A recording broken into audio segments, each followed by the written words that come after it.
Hello, everybody. I'd like to start by acknowledging that I am here on the unceded land of the Wurundjeri people of the Kulin Nations in Naarm, otherwise known as Melbourne. On behalf of myself and my colleagues, I acknowledge the traditional custodians of country and their connections to land, sea, and community in all the various places we are coming to you from today, and in all the places where our research is being conducted. Thank you for joining this webinar. My name is Christine Parker. I'm a Chief Investigator in the ARC Centre of Excellence for Automated Decision Making and Society, which we call the ADM+S. And I'm one of the leaders of the Australian Ad Observatory project. I'm also a Professor of Law at the University of Melbourne Law School. The Australian Ad Observatory is a signature project of the ADM+S. It's used novel data donation methods to provide unprecedented insights into the online advertising experience of Australia. It's generated the largest known collection of ads of all kinds that people encounter on Facebook every day, and is pioneering the observation and explanation of targeted and personalised advertising. This webinar is in part a celebration of what we've done over the last few years, and in part a preview of what is to come.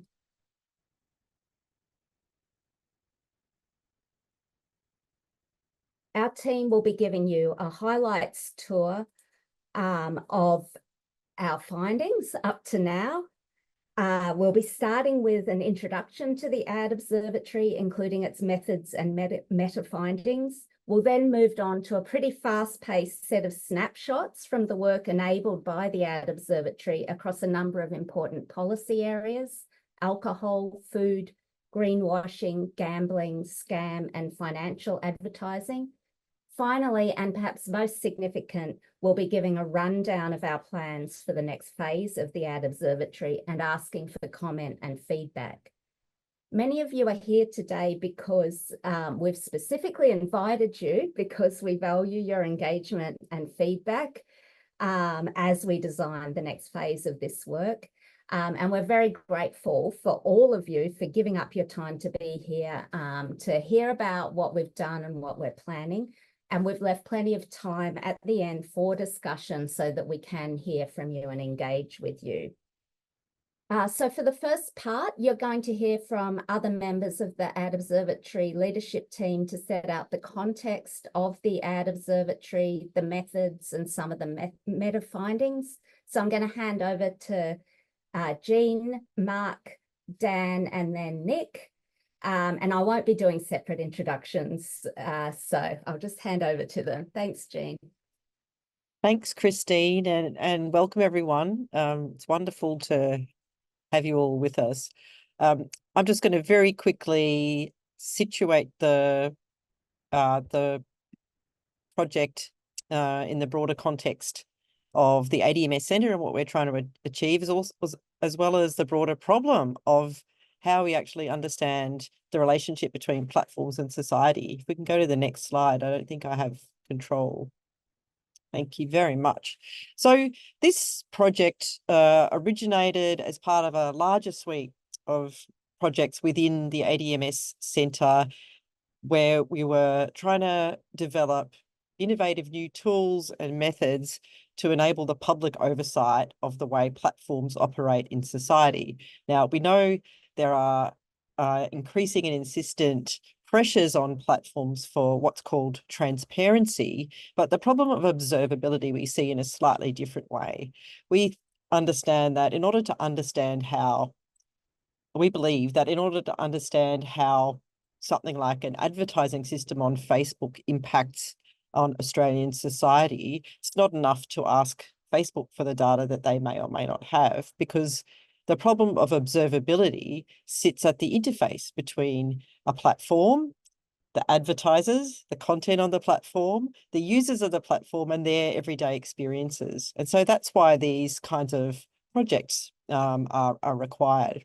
And along the way, as Christine said, we've built, I think, a pretty impressive set of methods and tools, and indeed a platform that enables the interrogation of particular aspects of advertising cultures and the way they impact on Australians in collaboration with our, in many cases, civil society partners, as well as the Australian Broadcasting Corporation. And you're going to hear from Casey from the ABC a little later. We've also been able to create a really rich data set for deep dives into particular case studies. And at a meta level, as you're going to hear in a moment from Dan and from Nick, as well as from Mark, really world-leading and unprecedented knowledge about how automated advertising systems actually work. When we started this project a few years ago now, there are a lot of assumptions about ad targeting and how data would be harvested from individual users of social media platforms to target ads at them. And what we found is something perhaps not more comforting, but quite different from that. And I'll leave you on a cliffhanger to find out more about that in a moment and hand over to Mark.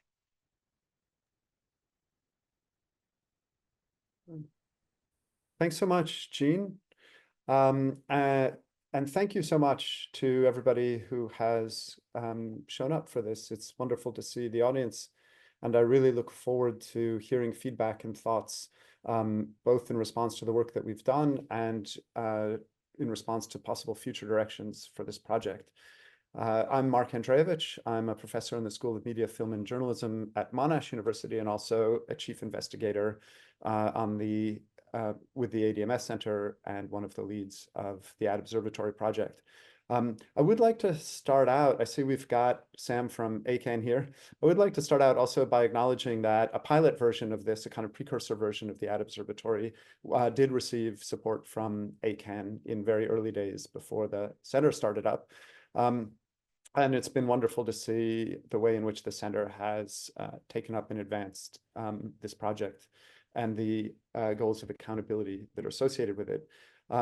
In terms of the specifics of the Ad Observatory, it responds to a momentous shift in the advertising world.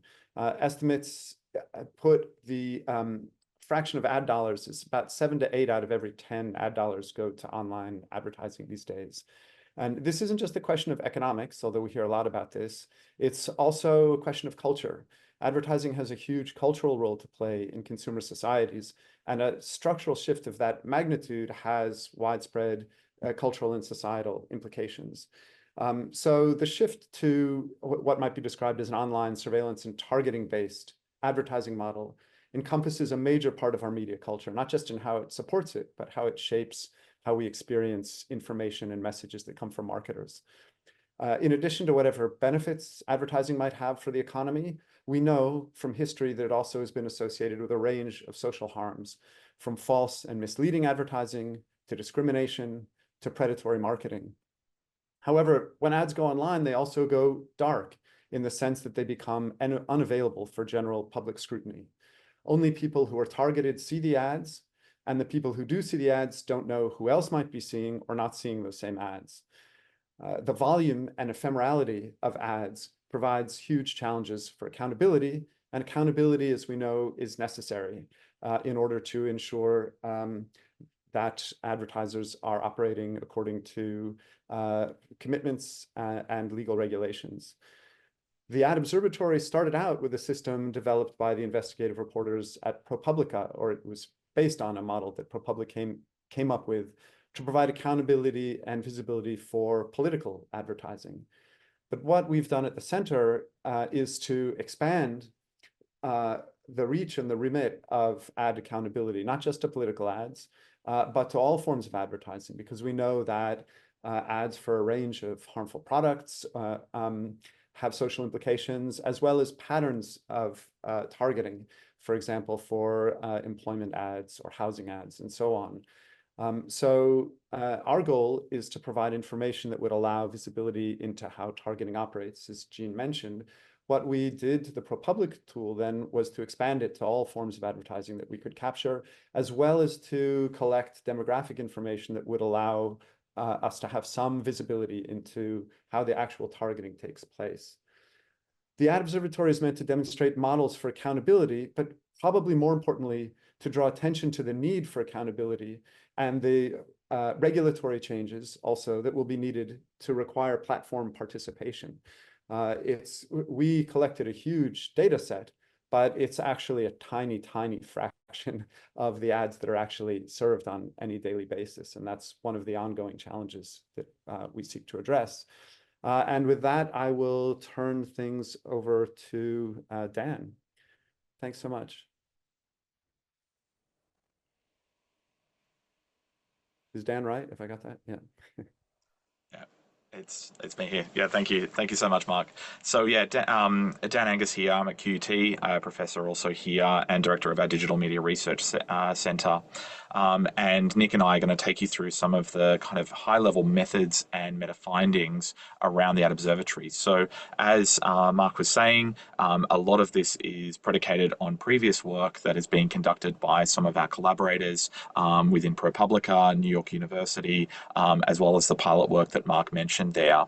A lot of what we have done here, and if I could just get the next slide. Actually, I might pass to Nick for this piece so he can kind of introduce the broader picture. Great. Hi, everyone. I'm Nick Carra from the University of Queensland and also one of the investigators on the Ad Observatory. So I was going to start off just by framing how we think about Meta's ad business and how Meta explains it to us. So Meta at a global level is now a $130 billion ad business. And what we've seen over the last couple of decades as it's developed its ad model is this maturing of the way it uses data and the way it targets ads. And one way of thinking about that sequence and how it's kind of grown up as an ad model is that early on we all had an impression that what made this a new and insignificant form of advertising was the ability to hyper-target consumers by putting a very specific criteria about the people that you wanted to speak to. And that's still a part of the ad model, but there's these increasingly sophisticated layers of data use in it. And I'll just define two quickly. One of them is the custom audience, where some other person or some other organization that we've interacted with, a retailer, a government department, anyone who might have our personal information, uploads that information into Meta's ad model, and Meta uses it to find us specifically. So we all notice this when we've been looking for a pair of shoes on the internet, and that pair of shoes follows us around. But the other one is the lookalike audience, where increasingly Meta targets us ads by comparing us to all of the other people in Meta's system and working out who we're proximate to, who we're similar to, on all sorts of data points that may or may not be directly relevant to that ad or that product. And so this raises this question of how do you make sense of, explain, observe this mode of advertising? And what Meta offers us is two tools. At the public level, it offers us this enormous library of ads, which in many cases is just an inert collection of ads. And it's a very funny kind of library because the ads are deleted. In Australia, at least, they disappear as soon as the advertiser stops running them. So it's a bit like a library where all the books that weren't read that week get thrown out. And there's some developments taking place here. So in the EU, we're seeing requirements that Meta add more contextual information about who's seeing those ads and keep them for longer. But in Australia, at least, they disappear and we don't know who's seeing them. And then at the individual level, Meta offers a tool called the waste tool. Why am I seeing this ad? And that enables us to click and get some basic information about why we're seeing the ad. But this doesn't help us understand often how the ad model's working and how our ads might be different to others. So the Ad Observatory really takes up this question of what better explanations of digital advertising might look like, both for us as individual users, but also for us as Australians at large, trying to think about this ad model and what it does in our society. And so we've really undertaken the work of building an infrastructure that gets us beyond collecting libraries of ads to being able to observe the sequences of ads that are served to Australians and make sense of them. So I'll hand back to you, Dan, to talk about that infrastructure. Yeah, thanks, Nick. So as Nick has been saying, one of the fundamental limitations of relying on platforms, particularly platform-provided APIs, dashboards, or the like, is that you're beheld to the whims of the platform in terms of what data they make observable, and certainly you're disconnected from the user in terms of the user-level experience.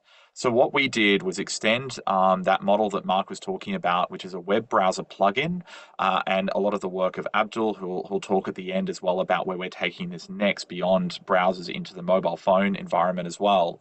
But this plugin is developed for most major browsers. We then got around 2,000 people to sign up to this, to install this plugin. And what this plugin does is it just sits dormant within the browser until the user activates Facebook. They land on Facebook and then start scrolling through that in their regular kind of use of the platform.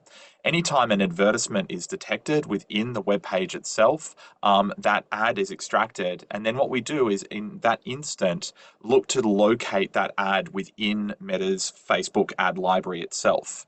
And these two pieces, both the observed ad within the browser plus that enriched data from the ad library, are brought together into what we call an observation. So that is a person who's observed that ad within their regular, ordinary daily use of Facebook.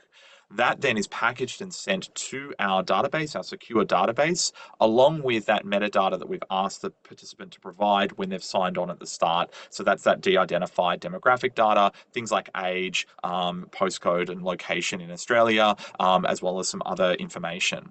That then is enriched. So what we do is with the advertisement itself, we extract things like any text that's located within the ad image or the video. We also do things like logo detection and other image machine style enhancements around thinking around how, like, what else is placed in the ad visually that might be useful to actually sort and collate those subsets of ads that I'll get to in a sec. And all of that is then made available via a research dashboard, which is an authenticated access just for those team members within our team who have gone through the ethics process of being able to look at that large collection of ads. I'll stress, though, that at no point are we collecting any personally identifying information in terms of email addresses, names, or other identifying information from the individuals that have signed on to the project. What we have then done, as I hinted at, when we pitched this out and through our colleagues at ABC, we're able to get a huge reach across Australia. So more than 2,000 people signed on to download this plugin and have it running over a period of more than a year. From that, we then had around 800,000 observations. So these are people who've encountered ads. And of that, of course, we're going to see the same ads appear perhaps in an individual's feed or across multiple individuals' feeds. And so there is around 350,000 odd unique advertisements within that larger set. We've done a lot with this data, and indeed this technical data report is a good insight into the ways in which we've gone about analysing and looking at the balance of the observed population we have. So this population, I will say, is very much replicates the ABC audience. So you would expect it's a little bit more educated than, say, the norm in Australia. It's a little bit skewed towards a male audience, and it's a little bit skewed towards an older age spectrum. Regardless of that, because of the size and number of people we've had, we're able to apply statistical corrections to that. And you'll see some of that in the case studies, how we've used that to be able to make normative claims around the kinds of ads that are seen in people. And then just one brief thing before I leave you for the case studies is that we're now applying also supervised classification to this data set to look at the kind of general flow of ads in terms of the general environment of ads that people are seeing on Facebook. And it's quite interesting. A lot of the case studies that we're going to talk about speak to these kinds of key categories. And there's a lot more work to be done here to kind of get into even more of these categories in terms of what it says around Australian cultural tastes and the kind of ad environment writ large. But I'll stop there and I'll hand back, I think, to Christine. Oh, sorry, to you, Nick. Thanks, Dan. Yes, and I'll get you to keep driving the slides, Dan, if that works in this bit. But I just want to offer an example of how Meta explains its ads to us and some of the work we've been able to do with the data that we've collected from our participants. And here, the interesting data we're using is not just the ads, but some of the metadata attached to those ads that participants are receiving. So when we, Meta's Waste, Why Am I Seeing This Ad tool enables us to click and see these explanations of ads that we receive. And you can see some of these explanations here. Typically, they tell us you're seeing the ad because of your age and where you are, but they also sometimes add some other information, like that an advertiser uploaded your data or that you're similar to that advertiser's customers and so on. These are some examples from people, from researchers in our team. If you go to the next slide, Dan. When we looked at the Ad Observatory data, overwhelmingly the Australians who donated us ads were getting these kinds of explanations that overwhelmingly told them that they were seeing the ad because of their age, gender, and location.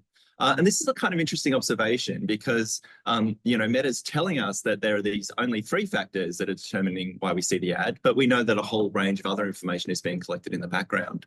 If we go to the next slide, Dan. Some of the interest information that were showing up that explanation then also seemed to be fairly basic, although we, interestingly gendered. So this is what women in the study were seeing as in some of their explanations. This is what men were seeing. And if we go to the next slide, Dan, the distinction that I think becomes really important is the explanations that Meta gives us. You're seeing this ad because you're over 18 in Australia and you like camping, is quite different to how Meta describes its ad model to the advertisers. So here's just an excerpt from Meta saying to the advertisers how the ads are placed. And it seems to be a much more nuanced, much more data-enriched process. So they're saying, look, the system constantly learns as we serve ads, who's engaging with your ads, and learns to fine-tune that over time. So this kind of raises the question, by collecting this data from Australians, we're able to see how Meta is explaining the ad model to us, but it helps us kind of see this gap, if you like, between what we're told and what advertisers are told. Go to the next slide, Dan. So as a bit of a lead into the snapshots and cases that we're going to do next, this kind of helps us reframe the question from the one Meta poses to us, why am I seeing this ad, to why are we seeing these ads? So as individuals, how do our ads look similar or different to other people around us? But also as Australians, as a public, how do we understand the overall flow and shape of this ad model and the ways that certain patterns of ads show up in our sequences and feeds over time as we move about our digital lives? I think back to you, Christine. For a minute, Brett, thanks. Yes, so we're going to move into the snapshots part of the presentation now. And just by way of introduction, the Ad Observatory, as I mentioned at the beginning, has enabled research across a raft of issues of really pressing social, cultural and policy concern. And a lot of these came up when we had a hackathon in 2022 with our partners. And so we've worked with our partners on a number of these case studies. And so what we're going to do now is we're going to hear about 6 of the areas of work that we've been doing: alcohol, unhealthy food, greenwashing, scams, gambling, and financial advertising. And we've got the lead researchers for each of those who will speak to them. But we've also interleaved into our presentation some of our partners who have worked with us, so that you can hear about how the partnership has worked. Unfortunately, Kate Bauer from Choice, who's one of our partners, is unwell and won't be able to join us today. And you can, if there's a scan code there, if you want to find the website and have a look at the descriptions of each of the areas that we've looked at. So I think we're back to you, Nick, for alcohol now.